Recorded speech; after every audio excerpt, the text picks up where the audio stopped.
Hello guys, വീണ്ടും ഒരുപാട് സന്തോഷമുണ്ട്. കഴിഞ്ഞ വീഡിയോയിൽ പുതിയ രണ്ടുപേര് കമൻ്റ് ഇട്ടായിരുന്നു. എൻ്റെ രോദനം കേട്ടിട്ടായിരിക്കാം രണ്ടുപേര് കമൻ്റ് ഇട്ടു. എനിക്ക് ഒരുപാട് സന്തോഷമായി. Thank you. ലൈല എന്ന് പറഞ്ഞൊരു അക്കൗണ്ടിൽ നിന്നും പിന്നെ റസിയ എന്ന് പറഞ്ഞിട്ടൊരു അക്കൗണ്ടിൽ നിന്നും. ഇത് നമ്മുടെ അടുക്കളത്തോട്ടത്തിൽ നിന്ന് പൊട്ടിച്ചെടുത്ത കോവയ്ക്കാണ് കേട്ടോ. രാവിലത്തെ വ്ളോഗിൽ കണ്ടായിരിക്കുമല്ലോ നമ്മുടെ വിളവെടുപ്പൊക്കെ.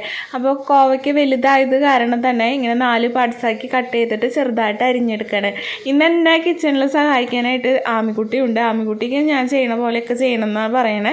അപ്പോൾ ഇങ്ങനെ കുറച്ചധികം കോവയ്ക്ക് വെച്ചിട്ട് പെട്ടെന്ന് കഴിയാൻ വേണ്ടിയിട്ട് ഞാനിങ്ങനെ അരിഞ്ഞെടുക്കുക ചെയ്യുക. ഇത് നല്ല വലിപ്പമുള്ള കോവയ്ക്കായ കാരണം തന്നെ ഒരു 10-20 എണ്ണം വേണ്ട, ഒരു 10-15 എണ്ണം അരിയുമ്പോഴേക്കും നമുക്കൊരു തോരനുള്ള സംഭവങ്ങളൊക്കെ സെറ്റാവും കേട്ടോ. അപ്പോൾ ആമിക്കുട്ടി വിചാരിച്ച പോലെയല്ല, ഒരു വലിയ ഉള്ളി നന്നാക്കി തന്നു എനിക്ക്.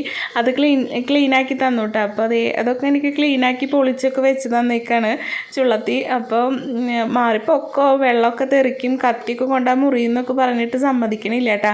ഇങ്ങനെ എൻ്റെ കൂടെ തന്നെ ഇങ്ങനെ കിച്ചണിൽ നിൽക്കുക.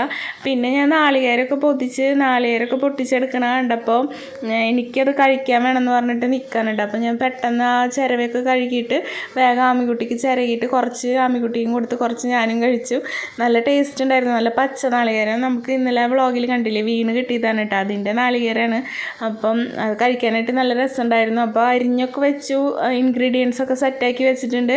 അപ്പോൾ ഫ്ലെയിം കൊടുത്തിട്ടുണ്ട് ചട്ടിക്ക്. ഇനി ഇതിപ്പോൾ ചതച്ചെടുക്കാൻ പോവാണ് കേട്ടോ. ചതക്കണ കല്ല് ഞാൻ എടുത്തില്ല, അത് കഴുകി വാഷ് ചെയ്തൊക്കെ എടുക്കേണ്ട മടിക്ക് ഈ ഒരു സംഭവത്തിലിട്ട് ഞാനത് ചതച്ചെടുത്തു കേട്ടോ. പിന്നെ നമ്മുടെ അടുക്കള തോട്ടത്തിലെ നല്ല നാടൻ പച്ചമുളകില്ലേ, അത് 2 എടുത്തിട്ടുണ്ട്. നല്ല മൂപ്പായിട്ടില്ല, അത് കാരണമാണ് ഞാൻ 2 എടുത്തത്. ഭയങ്കര എരിവാണ് കേട്ടോ. ചൂടായപ്പോൾ വെളിച്ചെണ്ണ ഒഴിച്ച് കൊടുത്തിട്ടുണ്ട്. തോരനൊക്കെ വെക്കാൻ സൂപ്പർ വെളിച്ചെണ്ണ തന്നെയാണ്. അതിൽ കടുകിട്ട് കൊടുത്തിട്ടുണ്ട്. കടുക് പൊട്ടി വന്നപ്പോൾ നമ്മുടെ ഇൻഗ്രീഡിയൻസ് ചെറിയ ഉള്ളി, വെളുത്തുള്ളി, നാടൻ മുളക്, പിന്നെ നമ്മുടെ അടുക്കളത്തോട്ടത്തിൽ തന്നെ കറിവേപ്പില കേട്ടോ. നാടൻ കറിവേപ്പിലയ്ക്ക് ഒരു പ്രത്യേക ടേസ്റ്റ് ആണല്ലോ. ഇതിലേക്ക് ആവശ്യത്തിന് ഉപ്പും മഞ്ഞൾപ്പൊടിയൊക്കെ ഇട്ട് കൊടുത്തിട്ടുണ്ട്. പിന്നെ നമ്മൾ തേങ്ങ ചിരകി വെച്ചായിരുന്നല്ലോ, അതും കൂടി ചേർത്ത് കൊടുത്ത് നല്ലപോലെ ഒന്ന് വഴറ്റിയെടുക്കാം. ഇൻഗ്രീഡിയൻസ് ഒന്ന് തളർന്നതിന് ശേഷമാണ് കേട്ടോ തേങ്ങ ഇട്ട് കൊടുത്താണ്. ഇൻഗ്രീഡിയൻസ് നല്ല ബ്രൗൺ ആകൊന്നും വേണ്ട. നമ്മൾ തോരൻ വെക്കുമ്പോൾ അങ്ങനെ വല്ലാതെ വഴറ്റില്ലല്ലോ, ഒന്ന് വാടി തളർന്നാൽ പോരെ. അങ്ങനെ ആയിരിക്കുമ്പോഴായിരിക്കും തോരന് ടേസ്റ്റ്. പിന്നെ ഫ്ലെയിമൊക്കെ സിമ്മിലിട്ടിട്ട് മൂടി വെച്ച് വേവിച്ചെടുക്കാം. ഇങ്ങനെ എണ്ണ തെളിഞ്ഞ് വരുമ്പോൾ തോരൻ സെറ്റായിട്ടുണ്ട്. അപ്പം നമ്മുടെ കോവയ്ക്ക തോരൻ ലഞ്ചിന് ഇന്ന് കോവയ്ക്ക തോരനും ചാള വറുത്തതുമായിരുന്നു കേട്ടോ. ചാള വറുത്തതിലും ഞാൻ ഇൻഗ്രീഡിയൻസ് ചതച്ചിട്ടിട്ടുണ്ട്. അതായത് വെളുത്തുള്ളിയും നാടൻ കറിവേപ്പിലയും ചതച്ചിട്ടിട്ടുണ്ട്.